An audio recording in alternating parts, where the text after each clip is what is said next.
हम कई लोगों से मिलते हैं, कई लोगों से वार्तालाप होती, कई लोग प्रसन्न प्रतीत होते हैं तो कई लोग चिंतित प्रतीत होते हैं। किंतु यदि आप ये समझने का प्रयास करें कि कौन अधिकतर प्रसन्न रहता है, कौन अधिकतर चिंतित रहता है, तो आप ये पाएंगे कि वृद्ध और युवक अधिकतर समय चिंता में रहते हैं। दूसरी ओर बालक सदा प्रसन्न रहता है, चिंता की एक रेखा तक नहीं। कारण क्या? अब आप कहेंगे सीधी सी बात है, बालक में इतनी समझ ही कहां होती कि वो जीवन की समस्याओं को समझ पाए, कठिनाइयों को समझ पाए, दायित्व समझ पाए। बात ये है ही नहीं। वृद्ध के विषय में यदि हम बात करें तो वृद्ध अपनी बीते हुए समय के विषय में सोच सोच के दुखी हो जाता है। युवक अपने भविष्य के विषय में सोच सोच के चिंता में रहता है आज। किंतु बालक केवल वर्तमान में जीता है और इसीलिए प्रसन्न रहता है। देखिए, बात बड़ी ही सरल है। आप भूतकाल को नहीं बदल सकते। अब यदि आपको अपने भविष्य को और उज्जवल बनाना है तो आज कर्म करने होंगे, आज परिश्रम करना होगा। तो भूल जाइए ना भूतकाल और भविष्य की चिंता को, वर्तमान का आनंद लीजिए, क्योंकि यही वर्तमान आपका भविष्य उज्जवल भी बना सकता है। यही वर्तमान आने वाले समय में आपका वो भूतकाल बन सकता है जिस पर आपको गर्व होगा।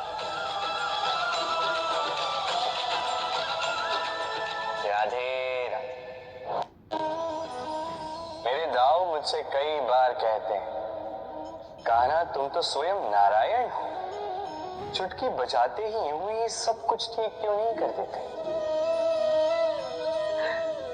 अब दाऊ को क्या समझाऊं? चलिए आप स्वयं सोच के देखिए। सिंह वन का राजा कहलाता है, परंतु क्या सिंह के केवल इच्छा करने से कोई मृग स्वयं चल के सिंह के पास आएगा? क्या स्वयं सज्ज हो जाएगा उसका आहार बनने के लिए? नहीं, कदापि नहीं। किसी भी कार्य को कार्यान्वित करने के लिए आपको प्रयास करने होंगे, परिश्रम करना होगा, तब जाके वो संपन्न होगा। केवल इच्छा से कुछ नहीं होगा। इच्छा से बनते हैं स्वप्न, और उन्हें साकार करने के लिए भी आपको परिश्रम तो करने होंगे। मान लीजिए आपने इच्छा की खाने की, और किसी दानी ने आके आपके समक्ष भोजन रख भी दी, तब भी उसे खाने का श्रम आप ही को करना होगा। यदि प्रेम की इच्छा भी करो तो निस्वार्थ निश्चल भाव से प्रेम कर। देखिए, आप स्वप्न में तो उड़ सकते हैं, किंतु आपको जीना तो धरातल पर ही पड़ेगा। और यदि धरातल पर आप आगे बढ़ना चाहते हैं तो धरती को पैरों से पीछे ढकेलना ही पड़ेगा। राधे राधे। कस्तूरी उसे धारण करने वाले मृग की नाभि में होती, किंतु वो मृग उस कस्तूरी की सुगंध को लेकर उसे पाने के लिए यहां वहां भटकता फिरता। वो मृग उस कस्तूरी को पा अवश्य सकता है यदि वो स्वयं के भीतर झांक के देखे। अब देखिए, सुर बांसुरी के भीतर ही होते हैं, बस आवश्यकता है तो उसे खोजने के प्रयास की, अविरत चेष्टा की। ठीक इसी प्रकार होती है हमारी शक्ति जो हमारे भीतर छिपी।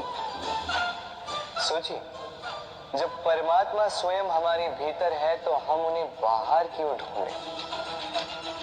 हम स्वयं के भीतर तब झांकते हैं जब दूसरों से सहायता की अपेक्षा ही समाप्त हो जाती। तो जीवन में किसी की सहायता के लिए आस लगाए मत बैठिए, स्वयं अपना सहायक बने। रणभूमि में आपको अच्छा सारथी मिल सकता है, किंतु जीवन की इस यात्रा में आप ही को आपका सारथी बनना होगा। राधे राधे।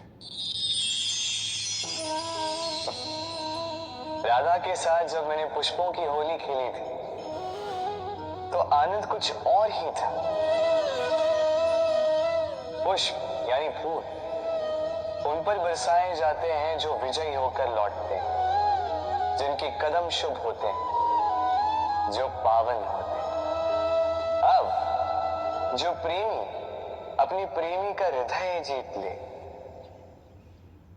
उससे बड़ा बलि को जो अपने आगमन से हमारे जीवन की धारा बदल डाले,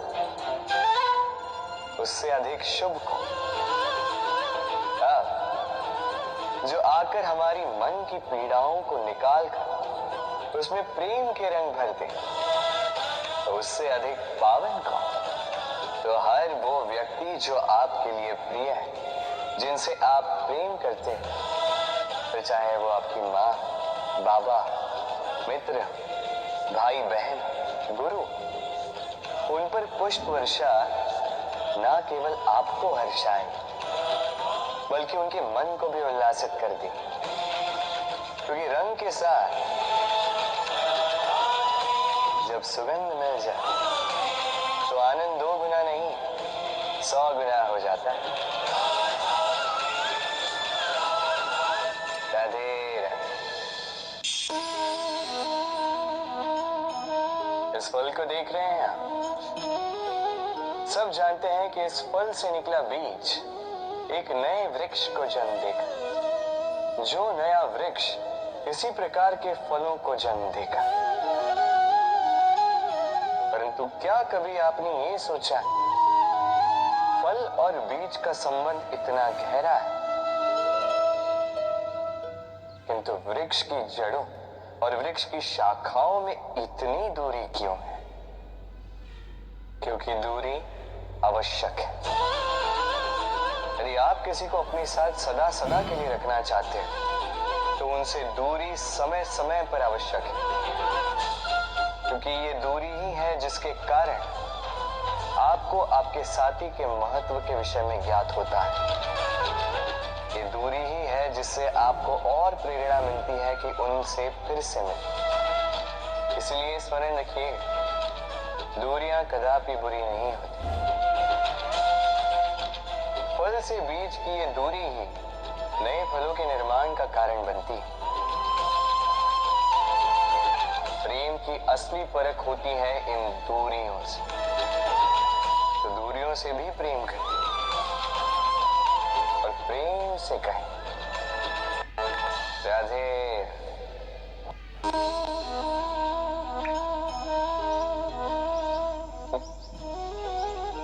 आकाश की वर्षा से गिरी बूंदें बड़ी ही शीतल, मीठी और पवित्र होती, किंतु सबका भाग्य भिन्न भिन्न होता है। अब देखिए, यदि कोई बूंद केले के पत्ते पे गिर जाए तो ओस बनकर ठहर जाती, प्रकृति की सुंदरता बढ़ाती, जीवों की प्यास बुझाती। यदि कोई बूंद सीप में गिर जाए तो मोती बन जाती, और यदि कोई बूंद सर्प के मुख में गिरे तो विष बन जाती। अब सबकी उत्पत्ति एक है, किंतु गुण भिन्न भिन्न है। क्यों? कारण क्या है इसका?